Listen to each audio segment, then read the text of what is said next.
Nous sommes au camp d'entraînement de Veselka. Ici, seuls les meilleurs sont admis. 2 après-midi par semaine, des adolescents viennent pratiquer les rudiments de la guerre. Discipline! Discipline!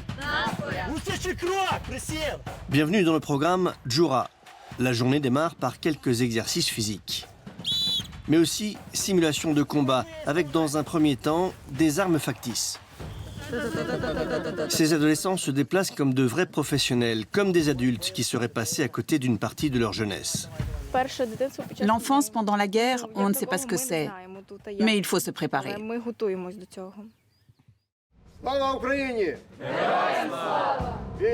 Et pour se préparer à la guerre, tous suivent une formation de base, obligatoire, une fois par mois. Comme ici au centre de formation de Zovka, près de Lviv. Ils ont 16, 15, parfois 14 ans, et ils s'entraînent déjà aux missions des militaires, dans l'ordre et la discipline. Le treillis est facultatif, mais la plupart décident de le porter. Des centres comme celui-ci, il en existe près d'1 millier dans le pays. Objectif, former les adolescents à la défense de l'Ukraine. Et ça commence par le secourisme au combat, enseigné par un officier retraité. La médecine militaire ou médecine tactique diffère de la médecine civile. Et puis après tout, les requêtes tombent ici aussi.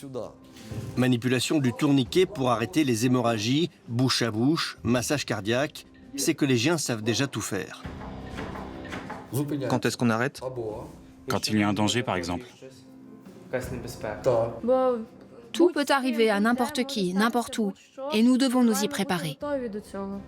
Dans la salle d'à côté, cours de topographie. On apprend à se repérer, à s'orienter avec une carte, dans la forêt ou dans une ville qu'on ne connaît pas.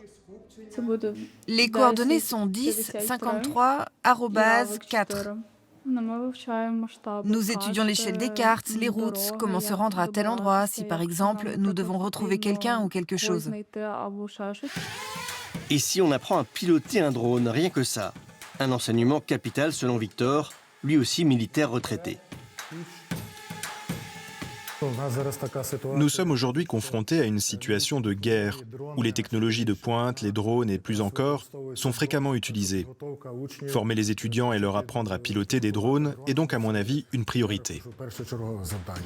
Et ce ne sont pas les élèves qui le contrediraient, même Anna, qui n'a pourtant aucune affinité avec cette discipline. Pour moi, c'est important que les citoyens du pays possèdent au moins les compétences de base pour piloter un drone. Une rhétorique guerrière qui semble bien rodée et qui convient bien à ce parent d'élève.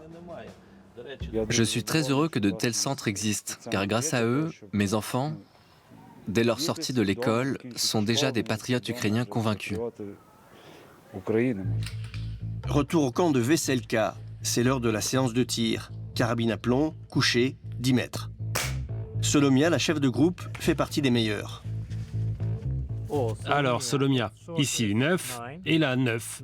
Solomia sait qu'aujourd'hui c'est un jeu, mais elle sait aussi que si la guerre continue, elle se retrouvera peut-être face aux Russes, l'ennemi dont on écoutait encore les chansons il n'y a pas si longtemps. Nous essayons de ne pas perpétuer leur culture, nous essayons de ne pas écouter leur musique. Ici, au camp, on cultive avant tout notre patriotisme. Il est strictement interdit d'utiliser le moindre mot russe. Le patriotisme, un mot qui résonne dans toutes les interviews que nous faisons. Pour être patriote, il faut prendre soin de son pays, respecter et chérir sa culture. Même s'il s'agit d'enfants, certains ont 11 ou 12 ans, ils doivent comprendre l'essence même de cet enjeu. À Zovka, nous rencontrons le maire de la ville, le plus jeune maire d'Ukraine. Lui n'a jamais eu droit à ce genre de cours à l'école, mais il est convaincu plus que tous de la nécessité de ces formations. La Russie cause toujours des problèmes à notre pays, et nous devons nous préparer à ce que cette guerre dure de nombreuses années. Nous ne savons pas comment la situation évoluera dans 10 ans, ni même dans 5 ans. Après les cours, Solomia s'installe dans un café avec ses camarades pour profiter quand même un peu de sa vie d'adolescente. Elle qui fait aussi de la danse folklorique sait qu'ailleurs, les jeunes de son âge ont une vie très différente. Ces techniques militaires, tous les ados ukrainiens les connaissent. Je ne pense pas que dans d'autres pays, les jeunes les maîtrisent comme nous. Roman, lui, veut carrément faire de l'armée son métier. Je veux intégrer le lycée militaire,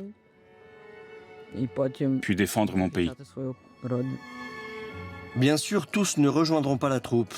Solomiael souhaite devenir psychologue pour aider les soldats. En Ukraine actuellement, seuls les hommes, âgés de 25 à 60 ans, sont mobilisables.